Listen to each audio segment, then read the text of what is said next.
Good morning. Hopefully everybody's doing well on a Thursday morning on the West Coast.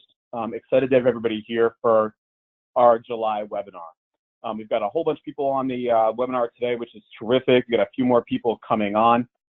So let me just say a welcome to everybody who is on time and present this morning, and excited to always have the opportunity to communicate with the system.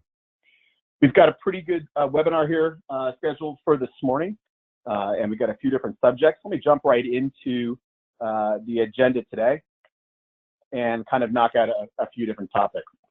So we're going to walk through a little bit of our strategic pillars and focus, go through our brand vision and experience project, quick update on that front. Our first communication post-launch of the Guest Experience Management Program, or GEM program. We'll go through some marketing initiatives, have Kristen Lynch come on the phone for our marketing pieces. And last but not least, always leave room for some open forum Q&A at the end of the meeting.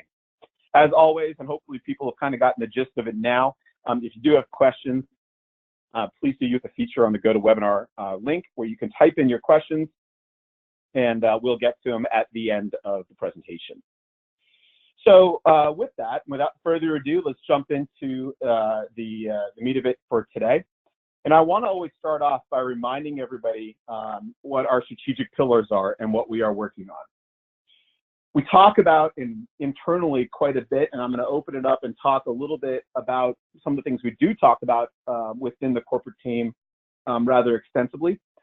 But we talk about these 5 things all the time. We ask ourselves the questions of what can we do to keep driving top-line sales? What can we do to continually enhance the guest experience? What are we doing in order to maximize unit-level economics? And then the 4th big pillar is how do we keep on working towards improving the way we communicate and support each other? I'll talk about the culture of that just a little bit in a moment or two. But it's always good to remind of these 5 things. They really are the 5 things we keep focused on every day and try to drive the initiative. So let me start off by talking a little bit about communication support. We've done a fair amount over the past few months, or really this is amounts to this year. This is not an exhaustive list, but just a few things. So we've done 9 connection events, we've done our system webinars, the weekly roundup. We've made those changes. Always want to participate in all the RTOA events. If you haven't signed up for Hawaii, do so. I know I'm personally very excited to be there, and not just because it's Hawaii, but because we think we're going to have a lot of very good strategic information to share at that particular event. So I would look forward to seeing everybody face to face and having the opportunity to talk about the business. So again, if you haven't registered for that, I'm sure you all know how, but I believe it's rtoa.org. Go register for the Hawaii conference, and we look forward to seeing you frankly, seeing you in paradise. So that'd be great. But we've done our regional workshops, which are ongoing. We've had over 80% of the stores represented in those workshops as of today, which really is pretty phenomenal. Anytime you can get 80% or more of a franchise system doing anything, that's really pretty strong. Online learning, training webinars, and all the different opportunities we have. And last but not least, we continue to actively recruit for talent. And I stress the word actively. We are on a hunt. I will tell you the most challenging piece of all that is not knowing what we want to recruit for. It's actually just finding the candidates with the skill sets that we're looking for in order to join the team. But we have a number of positions that we continue to actively try to fill. We've actually filled a few in the past few days. We've got a couple of IT people who have accepted and who are starting, a couple of accounting people, and so we continue to either backfill or add to the corporate team. Within that, I wanted to additionally talk a little bit about our internal communication and support, and the things that we focus on internally. I can appreciate, as we've done all these different points of communication, as we've gone out and done connection events, and I've been a part of all those personally, as our team has gone out and done all of our different workshops, there's a number of different points of feedback that we hear very routinely. And let me just share a couple of those. one, I should mention, is that gathering the feedback is not terribly difficult. Gaining consensus off of that feedback can be a little bit more challenging. But some of the feedback that we receive, we all very much internally understand. Even though the vast majority of the corporate team is new to the Roundtable business in the past 9 months, the feedback and the appreciation we have for that feedback is strong. And what I mean by that is we've heard about task management very consistently throughout all these different points of opportunity. We've heard and understand how there can be a mistrust over the years. We totally acknowledge that. We understand that throughout the past several months, as we've been open about communicating the sales process for GFG, that there can be some uncertainty around what that may bring or what that may mean to the Roundtable system. I wish I had a great update for the brand about where that sales process stands, other than to say there are still a couple of interested parties that are moving through the process. And as soon as I know something and I'm able to share something, I absolutely will. But quite frankly, that's what I've got in order to share today. But I can understand and I appreciate either where some of the trust challenges come from, where some of the uncertainty around the GFG sales process comes from.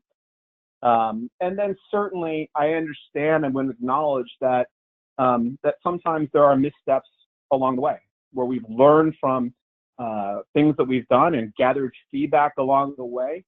We absolutely learn and recognize that not everything is always going to be perfect. But there's a few things I would point out through that process.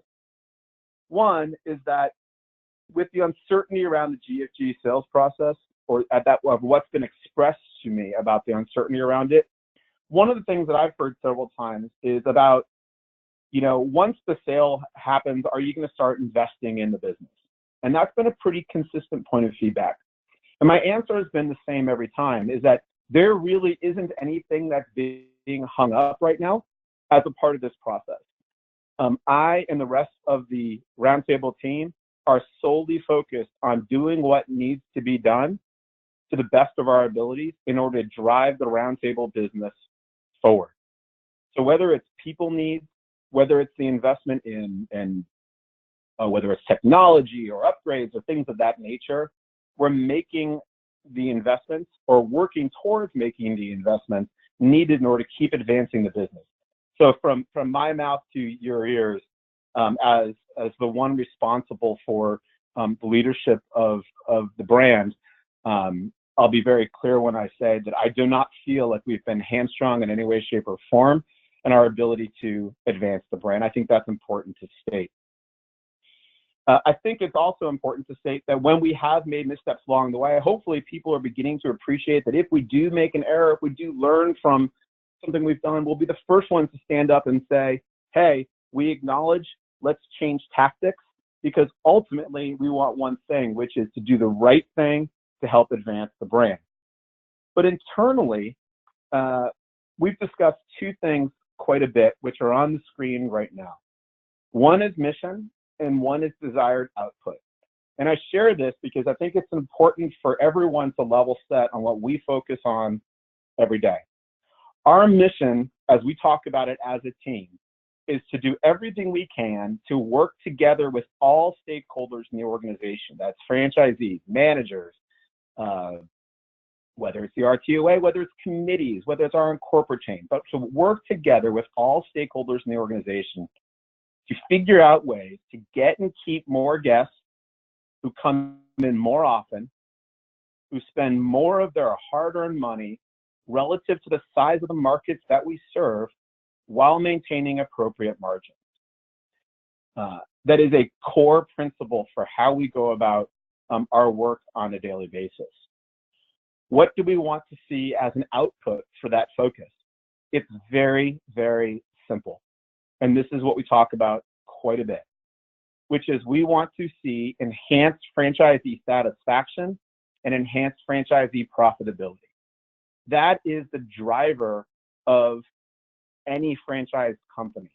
And we're seeing some of those results. It's exciting to see that the pipeline of stores, new stores coming into the system, is stronger now than it has been at any time, at least within the past 5 or 7 years.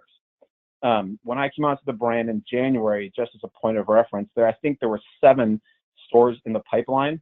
There are now right around 50 restaurants in the pipeline. And I can tell you that the vast majority of those are coming from internal franchisees, but the ones that are not, and it's roughly 30% of the stores that are not coming from internal, we're attracting some very qualified, very professional franchise candidates to come into the brand. So it's exciting that that is happening. But I believe strongly that it's coming because of the focus on enhancing franchisee satisfaction and enhancing franchisee profitability. Those are our 2 outputs. That is our output. And I can tell you right now, that's our mission. And it may sound a little bit oversimplistic to say that, but I can tell you that is the singular focus.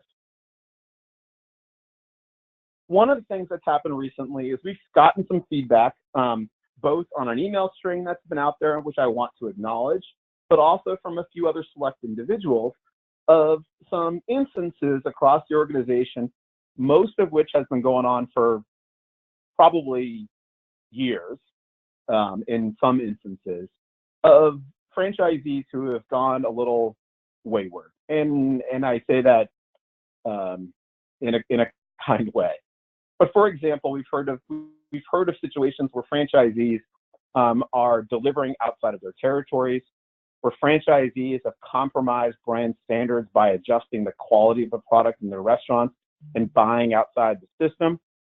We've heard of instances of franchisees who have engaged in perhaps labor practices that are not particularly kosher. We've heard of a lot of instances. So let me talk about a couple of things that we are doing to help address that. First of all, one of the things we talk about, again, internally quite a bit, is the culture of the organization.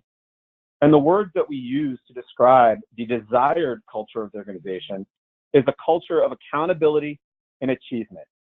Achievement's the relatively easy one to define. Achievement is actually defined as something accomplished through superior effort, ability, and courage. Those are the qualities that we're looking for in anybody that we bring onto the team, and that is really a core principle of how we work towards running the organization. The accountability side of things is equally as important. So there's a few things we've done to create this culture of accountability, some of which, or actually I should say the majority of which we wouldn't necessarily discuss the details of publicly, mainly because as we talk about accountabilities that have been put in place with certain franchisees, that's just not appropriate to be shared in a larger forum. But rest assured, when or if we find instances of somebody operating in a manner that does not benefit the brand, we'll take the actions needed in order to protect the franchisees who are. One of the steps that we've taken is to form a compliance committee internally. Now, we haven't publicized this, but the compliance committee internally is a cross-functional team of individuals that represents legal, finance, operations, myself, development, a cross-functional group of people who meet on an every other week basis to discuss instances of process, accountability, sometimes franchisee requests for either assistance or to work with a particular franchisee. And the reason why we formed this committee, rather than letting individuals within the organization handle these specific opportunities, is for us to do something which is consistent and to fairly make decisions in a manner that we would be very comfortable communicating to the brand. Hopefully that is well received. So the compliance committee is there in order for us to all get together, consider the request or the situation, and fairly and consistently make decisions in an equitable way for all the franchisees involved and to protect the brand. That process is in place. What it also does is, because we have heard this from the past, it prevents any degree of favoritism. So if there are situations that come up where a specific franchisee is requesting assistance, aid, what have you. No one in the organization at this point has the ability to grant waivers or exceptions or what have you without going through the compliance committee. Again, that allows us to consider things in a fair, equitable fashion and make decisions that are consistently applied across the organization. So hopefully that can be appreciated. One of the other things that's also we have available to us at our disposal through Global Franchise Group is Global Franchise Group has its own engagement with an audit firm. So when or if we decide to do that, we have the ability to go and audit franchisees just to ensure that everybody is working off of the same playing field. So long story short, in our definition here of culture of accountability and achievement, we have lots of accountability throughout the organization. Corporately, we hold each other accountable on our team, accountable for the results-oriented focus that we want to get, that sense of achievement, that accomplishment through ability, effort, and courage. Franchisees have to hold us accountable, and many of you are doing a very good job with that. And we appreciate that and frankly welcome that sense of accountability. That's positive for the brand. We should be, and we will continue to provide accountability for franchisees. And we will always vigorously hold franchisees accountable to ensure that everyone in the organization has a level playing field to compete and win business from our competition, and competition being defined as other pizza players, not within our own brand. So if anybody has any thoughts or that they want to share on this particular topic, please do reach out. I'd welcome any feedback you have, but I can tell you that this is and has been a focus of ours and will continue to be a focus as we continue to craft a culture of accountability. I don't know that it's been that way in the past. I can't speak to the past, but I can tell you that it's an important part of helping the brand mature and helping us win business from the competition. Now, all of those accountabilities aside, ultimately, our greatest accountability is to the guest. And that's where hopefully we can all align our focus is around driving the guest experience and holding ourselves accountable to delivering on a great guest experience. And so far, the initial results from our GEM program, without going into great detail, are mixed. And in many cases, we're doing a great job. I don't want to not recognize that. The vast majority of experiences with our brand are very positive. However, if you look at our overall social media rating, which we now have purview into, we're a 3.7 out of 5. So take that for what it is. But if you just take those numbers and you look at that, that means that 26% of the people filling out a survey online, 26% are giving us less than a 5 out of 5 experience. Now, I get it. It's social media. It's Facebook. It's Yelp. And Yelp is the scourge of almost any restaurant business. I get it. But taking it on face value, that's 26% of people who are communicating they're at risk of leaving us and not being loyal to our brand. And you can see some of just the random comments that I snagged off of a comment report that are concerns that have been expressed organically through social media. Tables being dirty, took too long, management team was rude, and instead of being understandable, he wanted to keep arguing, late on a phone order, so on and so on and so on. So ultimately, we need to talk marketing. We need to talk strategy. We need to talk new product development. We need to talk image and technology and all of those things. But at the core of all of those conversations has to be asking ourselves the questions of how can we hold ourselves more accountable to delivering on a great guest experience. Thus, the reason to put in the GEM program. We'll talk about that a little bit more in just a moment. So all that being said, one of the other pillars is how do we drive unit level economics? This is really a bright spot over the course of the past, I'd say 9 or 10 months. As you see on the screen here, these are some 2017 summary information on behalf of the franchise system. These are self-reported franchisees, self-reported financials coming from all of you, summarized into one slide. And we will follow this up with another a broader communication that helps kind of create some strata within these numbers, but this is just summary information. So we've had roughly 45% of the system submit 2017 financials. You can see the net sales, the COGS, the occupancy costs, utility, EBITDA, right there on the chart. These are not including RTDC stores, really for no reason other than just compare franchise against franchise, that's all. Our results aren't that drastically different. So for the broader system communication, be happy to report on those as well. But using that as a starting point, Jennifer Iglesias, Raphael Tomlin, the whole supply chain team has done a phenomenal job over the course of the past year implementing some savings with a number still yet to come. So one of the things that we do every single month, that Jennifer does every single month, is provide us a result of those initiatives. And the results so far has been very positive. And we use the RTDC source to help get these numbers. So over the course of the year, our cost of goods sold has dropped nearly 2.3, it's like 2.35%, so 235 basis points from the 2017 ending numbers, and to see where we fell in June.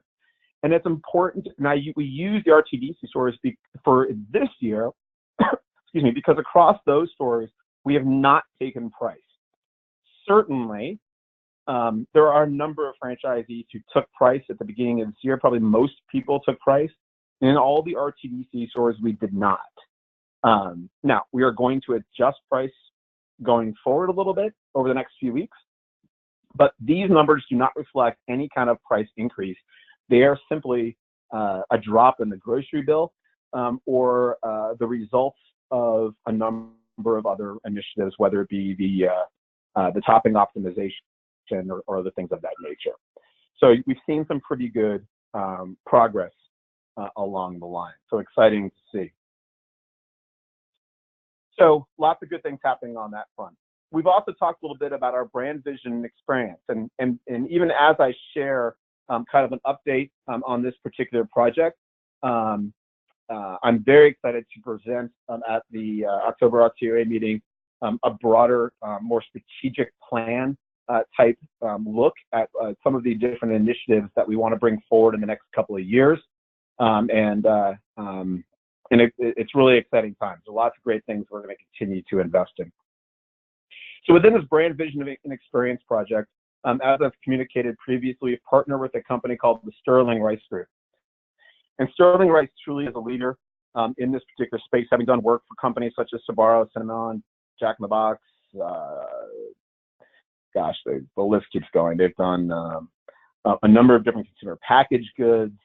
There's a big, long list, Sonic and others across the industry. You can see their client list. It really is a best-in-class type company. We've been working with a team of 4 really strong franchisees through this whole process. They've been involved since day one, and they've been, I think, invaluable, I would say, in helping us stay on point. One of the concerns that was expressed early on as we started this project was, hey, is the company kind of well, ignore the past, or how are we going to treat the history of Roundtable? I don't want to speak on behalf of each one of those 4 franchisees individually, but I'd be willing to bet that when you ask them, they would articulate to you that this whole process has been great, not only in terms of the process and the approach, but specifically to how much, with some of the work that we're doing, we're bringing in those awesome attributes, the history of Roundtable, the core and basic philosophies that existed for many, many, many years, into the future design and the future positioning of the brand. So it's exciting to see how much the heritage of the company is being brought forward, and how much of it still is relevant today, even to a new consumer.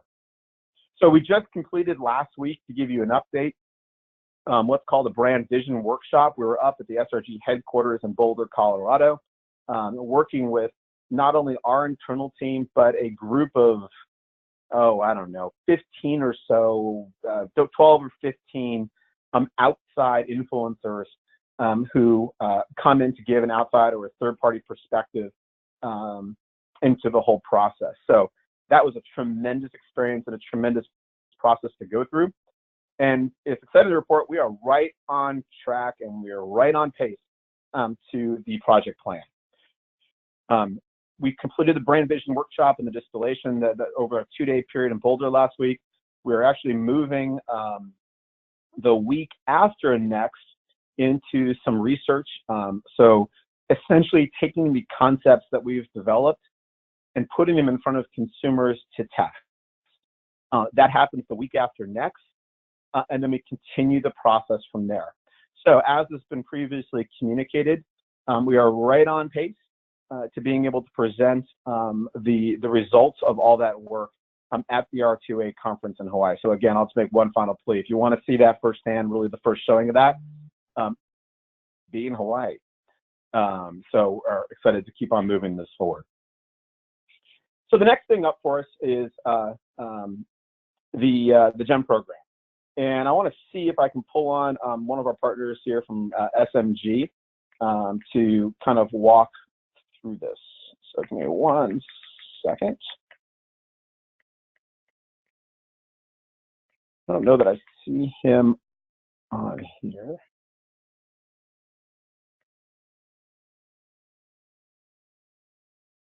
So let's see Jordan on the list. So let me just dive right into the GEM program information. So we've launched this a few weeks back. I can tell you that personally, I think the team is very excited to say that we've had over 1,500 customers via the guest experience program take a survey over the past really past month and a half, which isn't too bad. We certainly want to see an uptick in that pace for how many responses we get. But you know, we're seeing it take hold, and we've got over 250 restaurants who are now active and are taking surveys. That'll soon be 100%, especially when everybody understands the value in this program. So if you do have any questions of how to get activated on this, whether it is how to solicit the feedback or whether it's how to get access to the GEM program app so you can get that real-time feedback,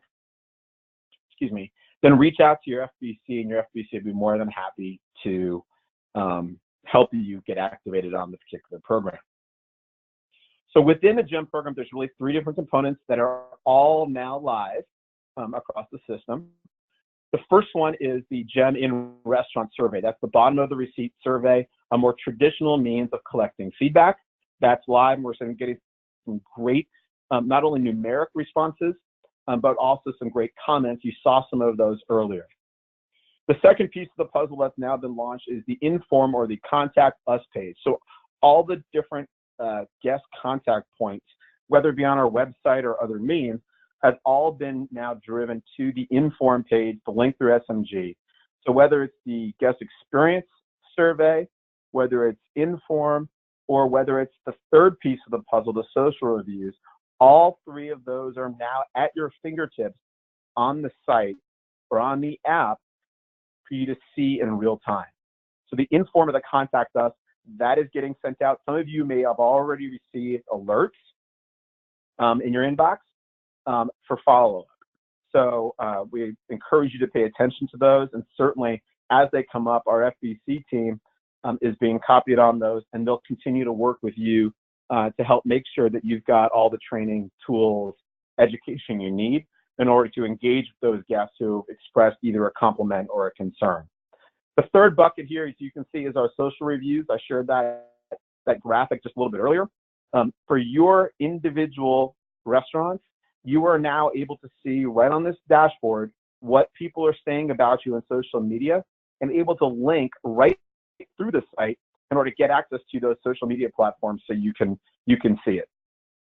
It's such a huge advantage to taking a look at what the guest is communicating about us via either through one of these 3 methods. So either the direct surveys, contacting us via a form where they just write in, or third, what they're saying about us in social media. We've got to pay attention to all three of these, and obviously we are. Now, the reporting side of this is equally impressive. If you have not been on to the GEM portal, can't encourage you enough. So if you're a multi-unit franchisee, all this information is rolled up for you across your organization. You're able to compare and contrast your own performance against your own team. You're also able to run, as you're able to see, a number of different reports that really allows you to compare and contrast anything you want about what the guests are saying about you. That is also where you find your informed surveys.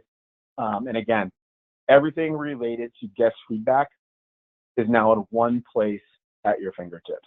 And what I've heard from franchisees who have downloaded the app, which, you know, it's amazing how fast you fall into the habit of checking that multiple times a day, as frankly I do. But the feedback has been tremendous. People just, frankly, they love it. So it's a huge advantage for us. One of the big things that you're now starting to see, as I referenced earlier, are both celebration alerts and callback alerts. Certainly, the best thing to do as a part of this program is to accentuate the positive. This is not meant to simply say, look at all the times we didn't do well. This is meant to say, hey, let's celebrate all of those occasions where our teams get recognized for outstanding performance. So this is iteration one.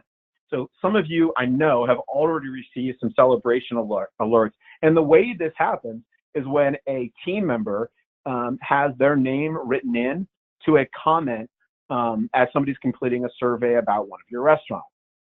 The program itself does what's called text analytics, kicks out somebody's name, and then forces out an alert to you so you can recognize that individual for strong performance. So if you wanted to put together some sort of incentive program, if you wanted to put together a surprise and delight recognition programs for your team, that certainly is an extremely positive use of this particular platform. That certainly is something,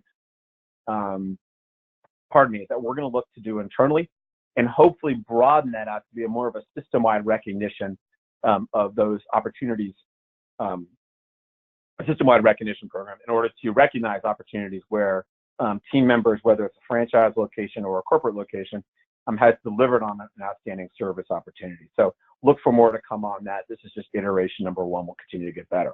On the flip side is our callback alert. There are opportunities, obviously, that happen in our stores, unfortunately, every single day, where somebody has written in and expressed a concern about how we've operated and how we've executed in the restaurant. So one of two things. A, I'm always one to lean and say, my gosh, it's way better to know than to not know. And the other thing that you come to see throughout programs like this is the people who write in are not typically the occasional or the lapsed guest. More often than not, the people who are writing in these surveys and expressing concerns are our core user. And you have to look at this and say, what they're asking is, they're saying to you, I like your business, we like your pizza, please fix this so I can continue to be a guest. So the opportunity to engage that guest, communicate back to them, save them whenever possible is now in place, and we have a process for that. So it's a huge piece. So you can see all these different things, the inform and then the social survey alerts. We're getting now off of not just the callbacks, not just the focus alerts, but also all the different social media platforms as well. So we're getting them at every different touch point that typically guests are going to communicate to either their friends, to us, or via survey that they had a concern or an opportunity or a celebration in those points of feedback. So very powerful tool. Having used this program before, as some of you have as well, just some best practices for how to turn all this data and all this information into action on a daily basis without question. We've got to engage all levels of the organization in order to review and resolve the alerts that come through. And as I mentioned before, celebrating those wins and discussing those opportunities with the team is key to helping them understand that when opportunities happen, we treat them as a learning experience and we get better. Weekly, reading all the comments that come in about your store or stores is huge, and sharing the key themes and your takeaways in team meetings that you may have. And then last but not least, monthly is monitoring score changes by shop, time of day, day of week. One of the filters that you have the ability to put in place is looking at the scores that your group of stores or your individual store is getting by those different strata. So whether it's day of week and you find that perhaps you have an opportunity on a Saturday and your scores are better the rest of the week, that allows you to go back and look and say, hey, what's different about Saturday or what's different about a Tuesday than every other day of the week, and how can I get better in that particular day part? So very powerful initiative.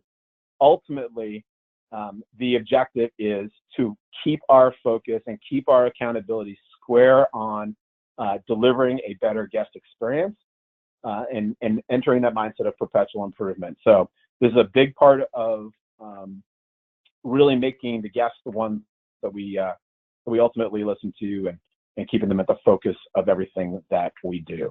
So if anybody has any questions about the GEM program or anything else that I've discussed, then please do reach out to me, your FBC, Lisa Merrill, anybody on the team.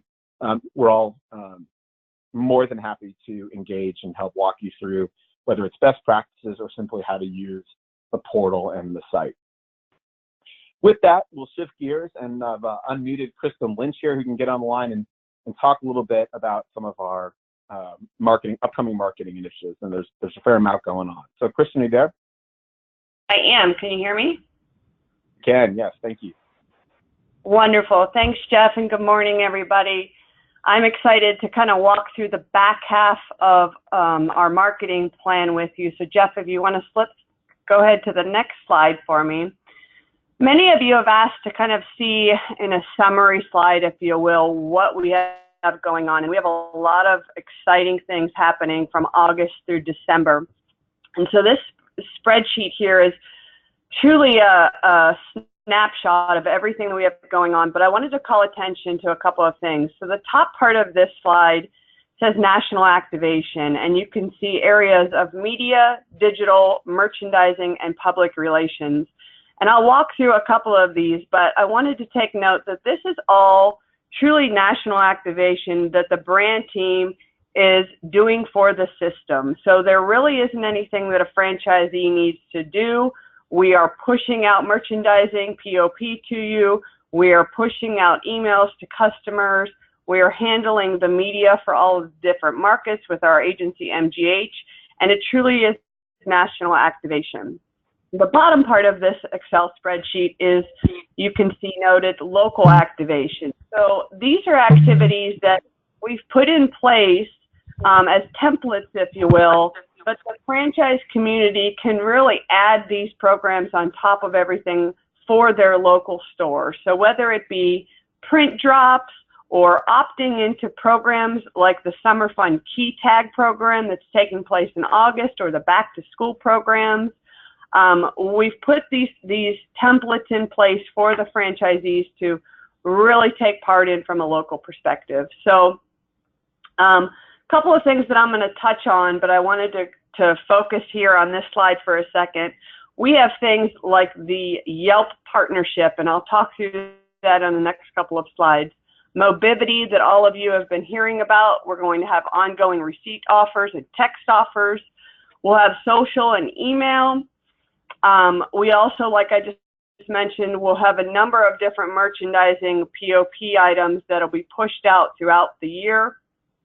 And then public relations, there's something exciting called the Pizza Experience that I'll talk about on another slide. King Arthur, we're actually activating a very big program with a live King Arthur, if you will, and you'll hear more about that soon. And then ongoing PR research, or outreach, sorry. Press releases, reaching out to local TV stations and radio stations, and then product events and really pushing our product out to the community. The final thing at the very bottom of this slide is some additional partnerships that we have going on. DraftKings, If you need more information on DraftKings, I know that we've pushed some of that information out, but on the right-hand side of this spreadsheet, you'll see contact information specifically around DraftKings. Katie Toms is working on that program, fundraising through Group Raise, as well as third-party delivery and exciting things happening with Uber Eats, Grubhub, and Postmates. Those last two, if you need any additional information, please feel free to reach out to Susan, and her contact information is there. So on the next slide,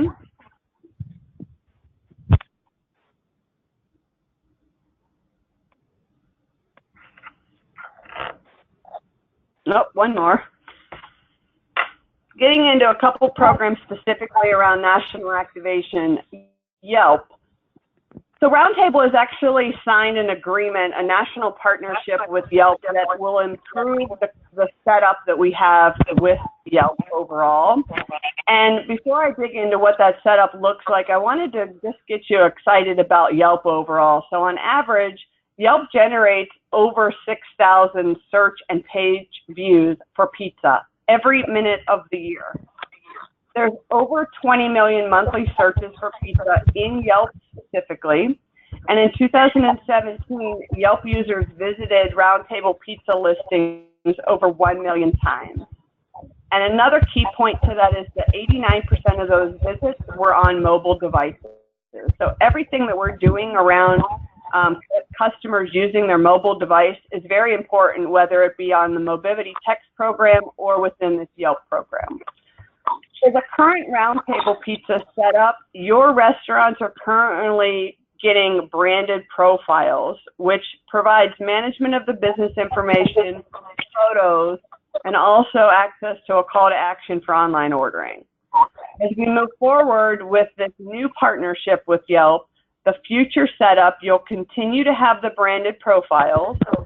Your restaurants will have help managing and promoting your local store listings on Yelp. And what that means specifically is that a Roundtable Pizza Yelp team is now set up, and they will provide you support and they will provide you education in addition to advertising packages to promote your specific location. So key next steps for this overall program: communication is going to be provided in an upcoming roundup, and there'll be details for a Yelp-specific webinar. In that webinar, the Yelp representative will actually walk you through all of the details, and they will then, after that webinar, reach out to each individual franchisee to provide you with support and overall education about what you can do for your local stores on Yelp. So really excited to launch this, since previously it was more at a national level, and now it's going to be a little bit more at a localized level through Yelp. Next slide. So the pizza experience, as I mentioned in the earlier slide, the pizza experience is actually a pop-up store or building, if you will, that's going to travel from city to city, and it's going to be very interactive, Instagrammable, if that's a word, but it's going to be perfect for the millennial and the Gen Z audiences. And the very first one is actually going to be in LA, and Roundtable Pizza is going to be the premier restaurant sponsor. So we will be the only restaurant brand in the overall 14-room building of the pizza experience. It's going to be touching on all of the senses. It will have selfie stations. It will have different pizza-themed rooms. Like I mentioned, there'll be 14 different rooms. Roundtable will have their own exclusive room. It is going to be all about generating social media activity, and it truly is going to hit on all of the millennial demands. So millennials like to talk, millennials like to take photos. They're very brand loyal, and they share that out with all of their friends. And they love pizza. So this is going to be huge for Roundtable, connecting with that audience. On the next slide, talking a little bit more about what Roundtable will actually be getting. As I mentioned, Roundtable Pizza will be the focus at the Los Angeles Pizza Experience. It actually takes place from October 1st through January 31st.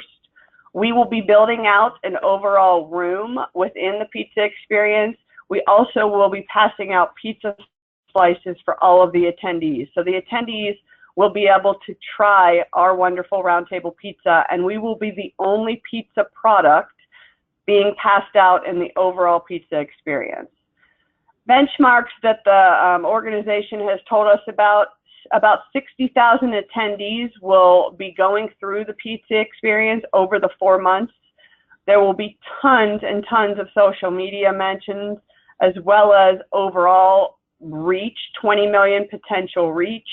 This isn't just a social media digital play. This is national media exposure. The Pizza Experience CEO has already told me that they have the Today Show lined up to come in and experience all of the rooms.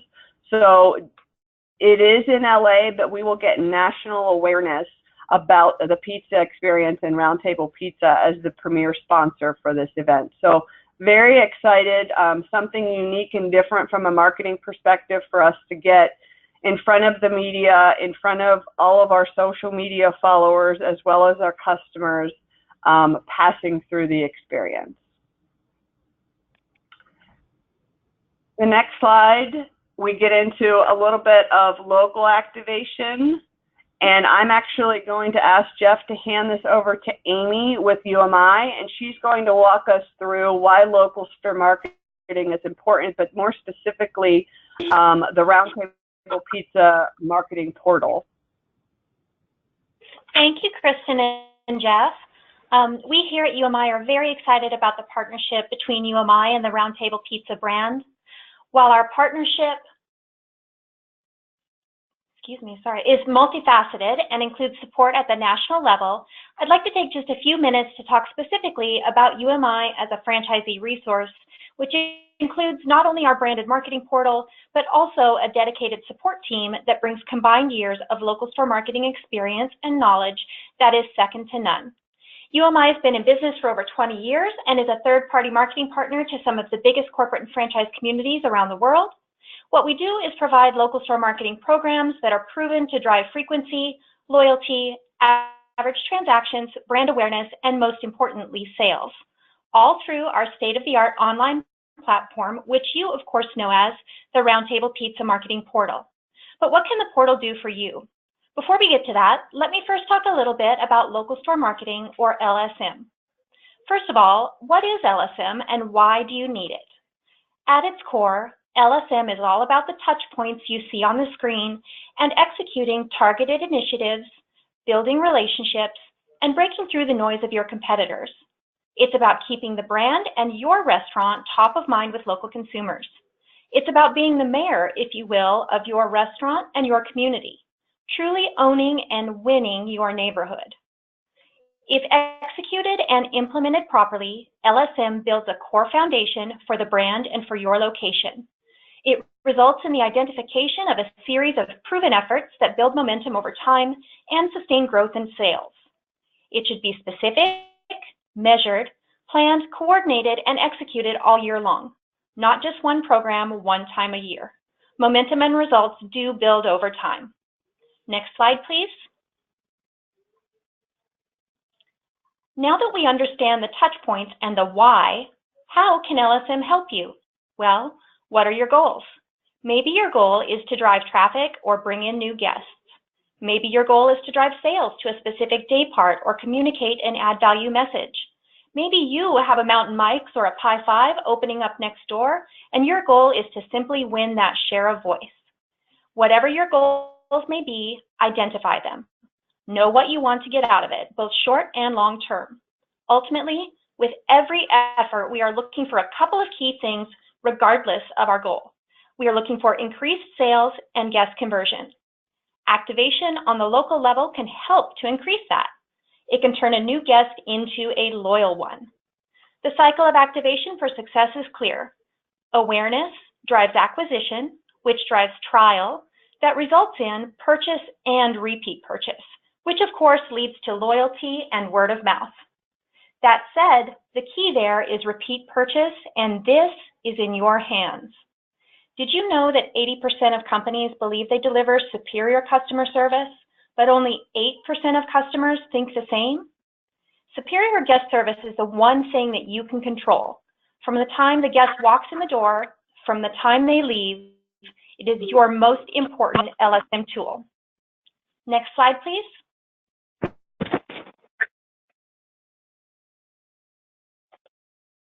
So now that you're thinking about LSM and its many benefits, it's time to identify the tools that will help you achieve your goals. This is where the marketing portal comes into play. The Roundtable Pizza marketing portal has a wealth of knowledge and power at your fingertips. Marketing materials targeted to your specific needs, such as day-part initiatives, turnkey LSM programs such as street teams, business-to-business, school initiatives, and direct mail, grand opening and remodel support materials, targeted segmentation counts within your store profile, creative support, not to mention ongoing opportunities to participate in strategic turnkey LSM opt-ins that support key brand and seasonal touchpoints while also providing substantial cost savings.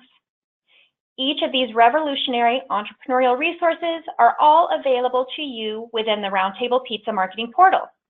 Let's also not forget the dedicated team of experts that support the Roundtable Pizza marketing portal. As a reminder, the portal can be accessed 24/7 by visiting www.rtpmarketingportal.com. To speak with a member of the portal support team, you can email support@rtpmarketingportal.com or call 214-826-0011 Monday through Friday from 9 a.m. to 5 p.m. Central Time. The team is here to help. So thanks again, Kristen and Jeff. Back to you. All right. Thanks, Amy. Kristen, anything to add there? You good? Yeah, no, I think Amy touched on everything, but like she said, UMI really is here to support all of us, the entire system. So if anybody does have any questions as they're going through the portal or anything comes up in general, please feel free to email, call. If you can't get in touch with somebody at UMI, feel free to reach out to myself or Aaron Walter or Susan. We're all in this together, and we want to make sure that we're successful with the marketing portal. Awesome. All right. Well, let's transition into seeing if we have any questions that have come in. And give us just a second. We'll pull that list up. And Kristen, I've kept you unmuted to see if there's any marketing questions, and you can answer those, of course. The first one here comes in and says, on the GEM program, can we get a report that compares our store's metrics to that of the system? The answer is absolutely.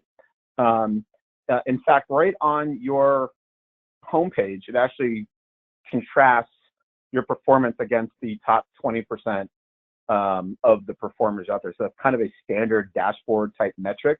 But even past that, absolutely. That's really the nice thing about the particular program, is that it allows us to compare and contrast, not just stores against stores, but it compares and contrasts metrics against metrics. So one of the things you'd have access to is to run what's called a crosstab report. So for example, if you wanted to see the overall satisfaction for first-time guests, there's a way to get that information. If you wanted to see overall satisfaction for more core users who come more often, there's a way that you can run that report as well. So really all the information's in there, and there are almost an unlimited number of reports that are either stock or that you can custom create through the portal. So personally, I geek out for that kind of stuff to see if we can find the insights that we need to key on in order to drive the business forward. And there already are a few that I think are pretty interesting. So if anybody has a particular passion for this and want to reach out and get some feedback, I'm personally happy to help you take a look at your own business as well. So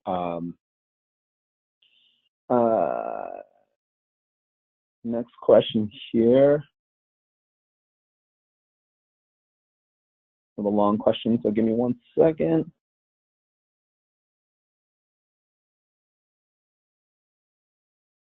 So let me paraphrase the question because it's a long question. The question, Kristen, was about Moment Feed. Yeah, and well, let me just read the question. I contacted Moment Feed regarding the pricing that it would be to manage our social media pages. This is somebody at the specific store. And they said that we already had an agreement with Moment Feed corporately, just not at the franchisee level. And just wanted to see if we had an update on Moment Feed, Kristen. And they're expressing that it would be really helpful, or it would assist them in the frequency of their posts, and basically enhancing their social media online. So any feedback on Moment Feed, or what some of the next steps would be? Sure. So we actually, that is correct. We have a larger national partnership right now with Moment Feed. We are actually testing a parent-child relationship, if you will, with Moment Feed in our corporate stores it's going to begin in August. So what that means is, at the local level for our corporate stores, we're going to test out how Moment Feed could be handling and managing the actual social pages. So once we see how that's working for the corporate stores, we will communicate it out to the franchise system and see what that parent-child relationship can look like across the overall system. If there's somebody specific, Jeff, that you want to pass on to me, I can have Aaron and myself work with that person more directly while we have the test going on. Perfect. Good. Thank you. So there was a GEM question. How do we link our store Facebook and Yelp, TripAdvisor reviews and comments? So so that's a great question. So directly through, you're already linked. So hopefully I'm understanding the question correctly, Len. So if this doesn't answer your question, then please do reach out. But basically, how do we link our store Facebook information? It's already linked for you. So all you need to do in order to see the comments and reviews that are on TripAdvisor, Yelp, Facebook, Google, and so on and so forth, is to log on to the GEM site, and it should already be there for you. It has that information already populated. So nothing you have to do other than go leverage the information. The person followed up and said they're not showing on their reports. Great feedback. Let us find out why that is, and we'll see if we can correct that. So your social media should already be populating on there. So okay, let's see. Is UMI now the sole source for menus? The answer to that question is yes. The nice thing about that, no longer do we have to order them in bulk. You can order them in real time or as needed. I had a question here about how the compliance committee would address third-party delivery systems such as DoorDash accepting orders outside of the trade area of a franchisee. I guess two things.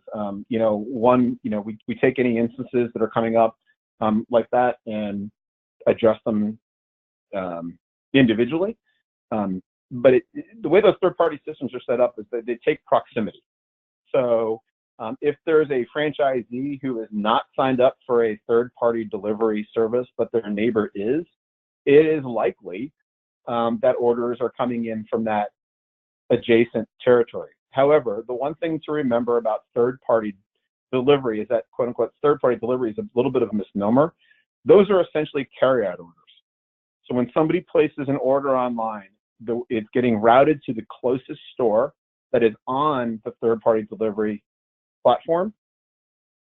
And then the third-party delivery, quote-unquote, companies are coming to the restaurant, picking up that order, and then delivering it. So in effect, it's a carryout order versus the delivery territory that we have to certainly protect for each individual franchisee, which is where you would go deliver within that particular territory. And hopefully that makes sense.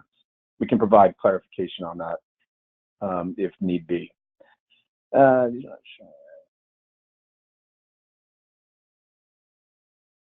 There was a question, Chris, maybe you can take this one. It was really more for UMI. Somebody was expressing that the prices seem a bit high. Is there any consideration on lowering the prices? Chris, you want to just talk about that real quick? Sure. We are continuing to evaluate cost with UMI for all of the different aspects that are on the marketing portal and the different programs that we're doing. So as we test out different programs with our corporate stores and the opt-in programs and everything that we're doing right now with UMI, we continue to push on the best cost for the overall system and evaluate all of the pricing as we're moving forward with different programs. So if there's something specific, please feel free to reach out to me about the different programs that you might be looking at. But like I said, we're evaluating as we continue to test different programs and see what works for the corporate stores and the system overall. Okay. Let's see. Slowing down a little bit here, so give it a couple seconds, see if anything else comes in.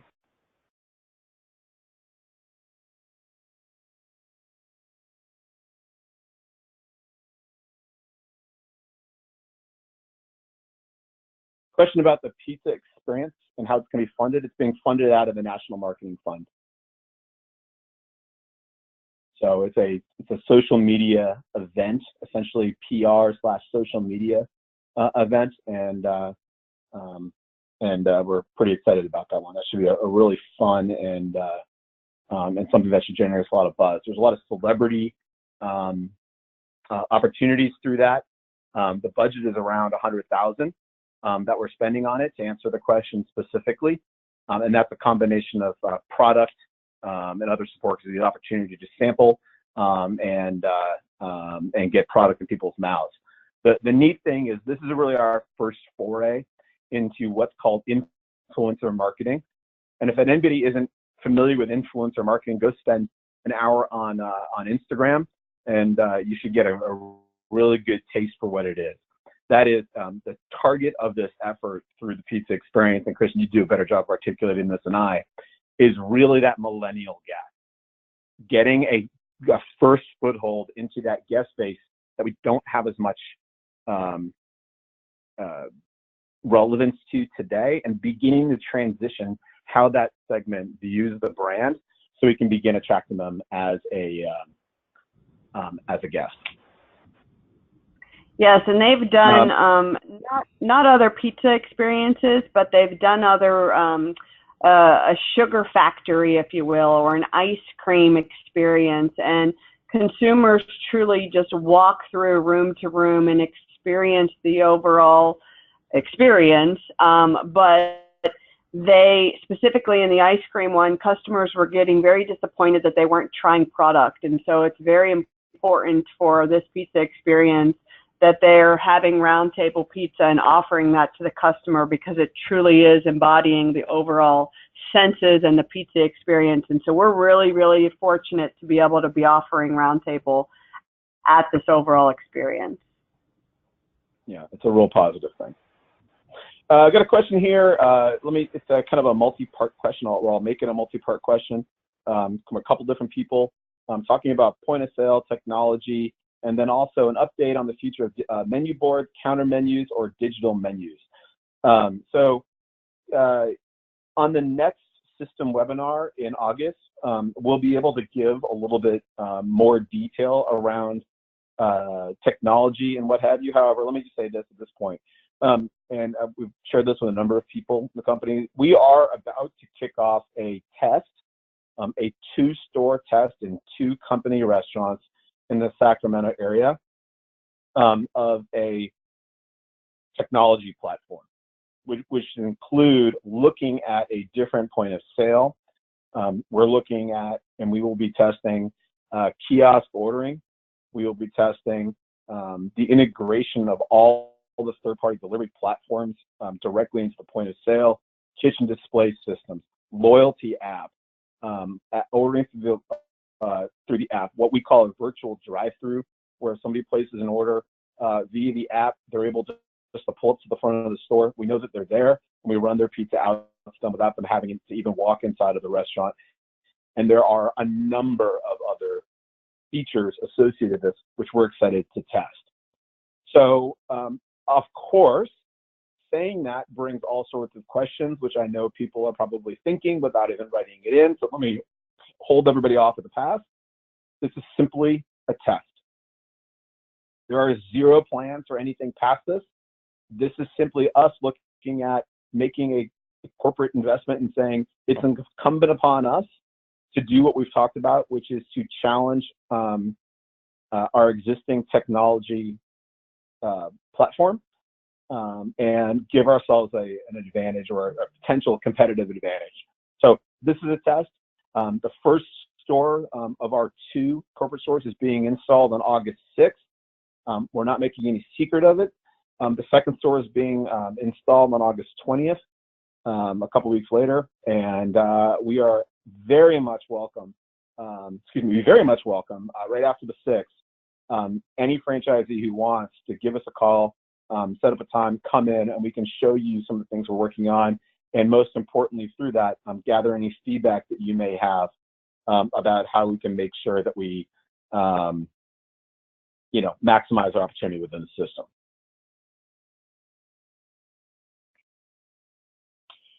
Questions came in about the POSNet Onisys lack of integration. That's not what the person wrote, but I think that's what they meant, or at least that's the way I'm articulating the question. So we were on a call with Onisys this morning, and I will tell you it's trying to get those 2 organizations to communicate with each other is incredibly difficult. So it was, it sounds like the never-ending saga, and quite frankly it is, and it's nothing that any of us want to particularly deal with long-term, but communication is a challenge where you wouldn't expect it to be. It was in a lab. It was sending orders through. We thought it was done, and then the team hit a bump in the road. So long story short, we are actively working on it, and I truly hope to either have this resolved or have another solution in place in a very short order, because we're about at the end of the rope. Another question here, can you provide an update on sales trend, your system, RTDC versus RT franchise company, maybe the next roundup? Great comment. I apologize for not doing it. That wasn't intentional in this particular deck. I should have had that at the beginning of the deck as I normally do. But yes, for the next roundup, let us publish some year-to-date and what have you sales information. That's entirely appropriate. So I apologize for not having it in there. So Michael, thank you for commenting on that. That's my oversight, so I'll take that one.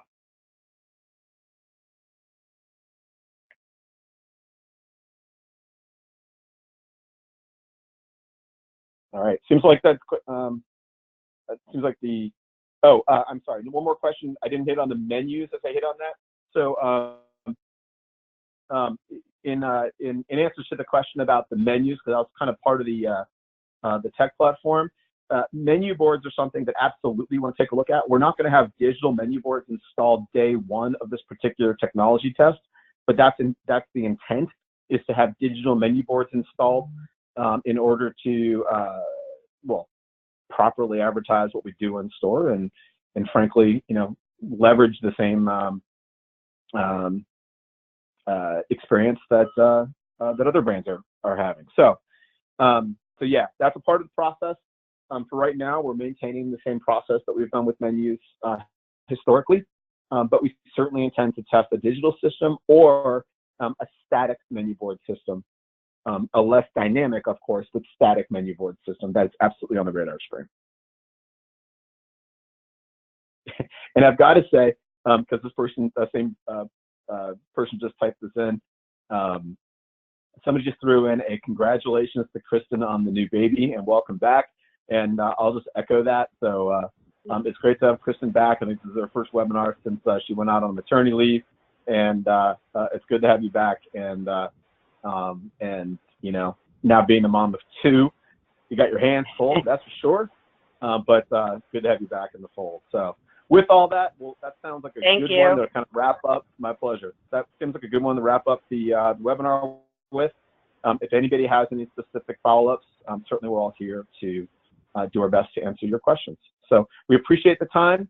Thank you very much. And everybody have an awesome rest of the week. Take care. Bye-bye.